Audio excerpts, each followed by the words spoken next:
foleni ya Mandela Road inayosababishwa na ICDs, hizi bandari kavu zilizokuwa katikati ya jiji.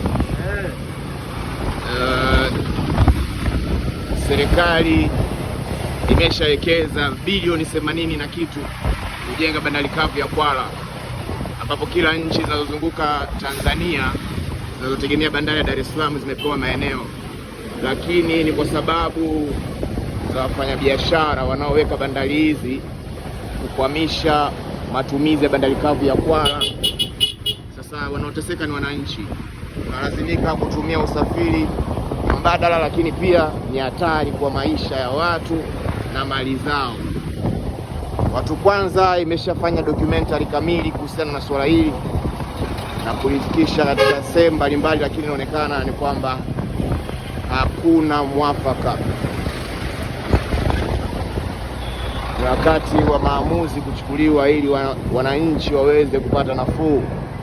Imagine mtu amekwama kama hivi na ametoka kazini anaelekea nyumbani, na wale wanaoenda makazini, nguvu kazi inaisha barabarani, gharama za mafuta ni kubwa, hususan ukifikia mafuta Tanzania na gharama sawa na Kongo, na wakati mwingine yako chini kule Kongo kuliko Dar es Salaam, licha Dar es Salaam kuwa na bandari. Mafuta ni bei nafuu Zambia, licha mafuta ya Zambia yanapita Tanzania na mengine Mozambiki. Lakini hii ndio hali halisi.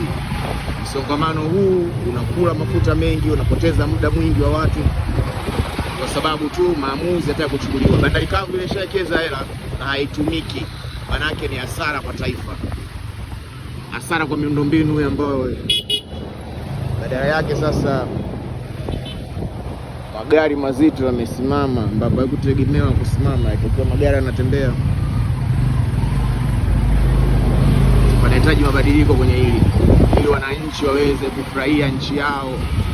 Bandari kavu ziko katikati ya jiji na zinazidi kuongezeka, manake sasa hivi kuna bandari kavu eneo la ilipokuwa ofisi ya dati mwendo kasi katikati ya jiji kabisa pale Jangwani, wanaweka bandari kavu nyingine. Sasa ni nani ana nguvu hiyo ya kuweka bandari kavu katikati ya jiji, wakati serikali inatakiwa iweke bandari kavu kilomita 100 nje ya jiji, yani nje ya bandari ilipo? Ni biashara yenye faida, kwa sababu kontena moja linawekwa kwa shilingi 1,104,000 lile la 20 feet, na kontena ya 40 feet inawekwa kwa gharama ya 2,800,000 kwa nje ya grace period. Inamaanisha kwamba hela hizi zingeweza kuingia kwenye mfuko wa serikali, zingeweza kusaidia taifa. Ndiposa Rais Kagame alisema nikipewa Tanzania na uwezo wa kuilisha Afrika Mashariki, ni kwa sababu kuna utajiri mwingi katika biashara hii, ambayo serikali ikichukua biashara hii na kuisimamia, hata kila mwananchi ana uwezo wa kulipwa na serikali yake.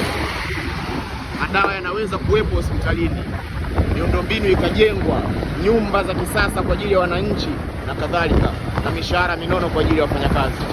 Ni wakati wa serikali kuchukua hatua, ni wakati wa mabadiliko ili kuondoa hii. Maroli haya yangekuwa yanaanza safari zake kule Kwala, ambapo treni ingebeba makontena haya kuwapeleka Kwala Vigwaza, badala ya kuanza safari kutoka katika bandari ama katikati ya jiji.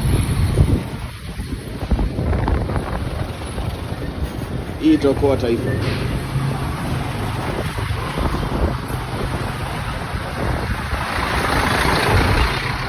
Mange Matumbi.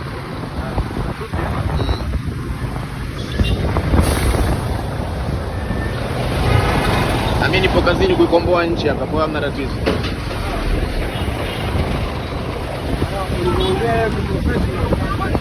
Ndo shughuli zetu. Taifa libadilike, watu wanateseka. Fikiria watu wanateseka kwenye mafoleni. Viongozi wetu wanapanda ma-PX yale yana nani, wanasafishwa na ving'ora. Wao hawapitii haya, kwa hiyo hawajui maumivu ya wananchi.